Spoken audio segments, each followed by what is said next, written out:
Ladies and gentlemen, boys and girls, welcome to another Bulletmarv review. It brings me great pleasure to finally bring you another review on a game that's actually considered a retro game now, rather than a PC game. And that game is Dino Crisis for the PS1. So this game released in 1999, just before Resident Evil 3 and after Resident Evil 2, from the creator of Resident Evil, Shinji Mikami. This is a survival horror game published and developed by Capcom. This game was also released on the PC and Dreamcast, but today we're going to be looking at the PS1 version. There we go, messed that up. But enjoy the review. So, what is this game about then? You play as Regina, a member of SWORD, the Secret Operation Raid Team. You and your team, consisting of Gale, Rick and Cooper, are sent to retrieve Dr. Edward Kirk, who apparently died 3 years ago prior to you being sent in. You're sent in onto this island. Your team is parachuted onto the base, and you, Gale and Rick, land safely while Cooper is dropped into the forest and is trying to regroup with the rest of the team. You arrive at the base and immediately know something is wrong, and now you must find out what happened. So, with this game being from the creators of Resident Evil, it is pretty much like your standard survival horror in that respect, but with a few differences even. So, unlike Resident Evil, which featured polygonal characters against pre-rendered backgrounds, Dino Crisis goes for the full rail 3D environments. Although the camera does follow the character with fixed camera angles, like Resident Evil, the character's actions are also performed similar to Resident Evil. The main difference is that you can go into like survival panic sort of thing, where you have to bash the buttons to get the dinosaur off. You have to literally bash the action button to get the dinosaur off you, and then actually get up. The character won't get up automatically, she will stay on the floor. Other things is being able to walk with your gun ready aiming, so that way you can, quickly go, right, shoot this dinosaur here, shoot this dinosaur there. Makes it a bit easier to play, more or less does that.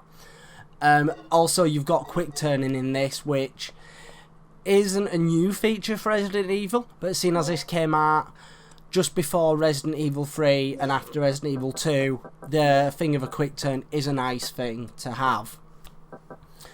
Other changes to the formula is that you can actually use tranquilizer rounds to slow down or make enemies fall asleep, and you have to also use stuff called hemostats, which prevent Regina's injuries from getting worse and are dying and bleeding out. And also, the dinosaurs are drawn to the blood, so they will actually follow you. They will follow the blood to come after you, knowing that you are a weak prey, since the main things that you will be fighting are raptors in this game. Other stuff like is your inventory item as well. While normal items like such as weapons, you can just keep on you whenever. You can hold as many of them as you want. Stuff like ammo or health packs, you can only hold so many of them. So you have to use emergency boxes, which require certain coloured plugs or a certain amount of plugs to open them. So you can't access them in the same way as in Resident Evil. So it does make it a bit harder, and it does mean you have to really think about what you're dropping and what you need, because you don't know where the next one's going to be, and you don't know if you're going to be able to get back to that one. As for saving is done automatically when entering and exiting some areas. It will ask you, do you want to save? You either choose yes or no. So rather than having you can only save so many times because you've only got so many ink ribbons, you can save as many times as you want, but you can only do it when exiting certain rooms in the game. And like Resident Evil, there are puzzle elements as well, typical what match these up sort of thing. And also, instead of you getting keys for doors, you have something called the DDK, or digital disc key system, which you must have both a decrypt key and a card and a DDK card representing to it. So you must, like, for example, you have a DDH card and you need the DDH key, and then that will give you the decrypt option, and then you must decrypt and enter the password to get in. That's pretty straightforward with that. What it is, you've got the DDK will have like loads of random letters or numbers, and then the actual thing for it, the other part of it, will give you letters that aren't actually in, which aren't actually passwords. So it's more or less you working out the password from the letters that have been left over. More in all, it's pretty straightforward with that, and it is quite nice. There are also branching paths which the player must decide whether to leave certain characters or, you know, side with a different character during a conflict or all like that. And this can give you more endings. This actually gives you a maximum of about 3 endings doing this, and it mainly comes in later on at the end. Do you know where I can find Dr. Other things with it, the controls are obviously very similar to Resident Evil, and like I mentioned, you can walk around with your gun and you got the quick turn. Apart from that, it's your typical tank controls. With that, you press one button to aim, which you can walk around with, and then, you know, action button to shoot.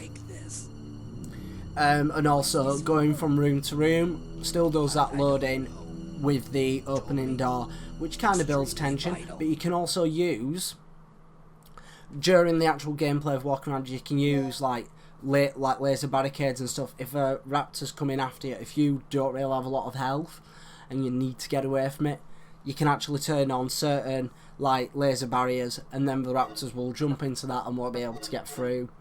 You can also climb through vents in it as well. I would say climb through, but you more or less run through vents because they're massive in that. So yeah, that the gameplay in it is solid gameplay, even though nowadays on modern systems that kind of gameplay doesn't hold up anymore, unfortunately. And same with like the graphics as well, don't really hold up that well because they were trying something a bit different with that. So so when I've playing this game quite recently, I found it to be a bit short. You can complete the game in under like 5 hours, and the only replay value of the game is really just to get all the other endings. I did enjoy the story in it, and I thought it was a good setting, very unique area. At the time, you didn't have a lot of games which had dinosaurs in that survival horror setting. It was more or less, you're a dinosaur, go kill stuff, rah. But now, you know, you're a human being hunted by dinosaurs pretty much, and you fight other dinosaurs as well. You fight pterodactyls, and the main boss will always be the mother freaking T-Rex. Let's hail for the mother freaking T-Rex here. Let's do that now. And as for your characters, I did enjoy Regina as a character being a sassy, wisecracking, being the wisecracking protagonist, while you've got Gale there, who's more your typical macho soldier type. You know, he's all serious and like, oh, we must do this. Very serious, kind of dull. And as for Rick, he's like the hacker of the group. He's like, you know, the computer specialist and everything like that. And he's a bit of a wisecracker as well, pretty much a joker. But the thing is, his dialogue comes off as, it's going to sound weird me saying this, and it's going to sound bad, don't be offended by me saying this, but it sounds a bit like stereotypical black sort of thing, trying to be like Chris Rock or someone like that. It does get kind of grating, but the protagonist character is the really only worthwhile character in the game. So, the overview of this game. Is this game worth picking up today? I'm gonna say yes, but here's why.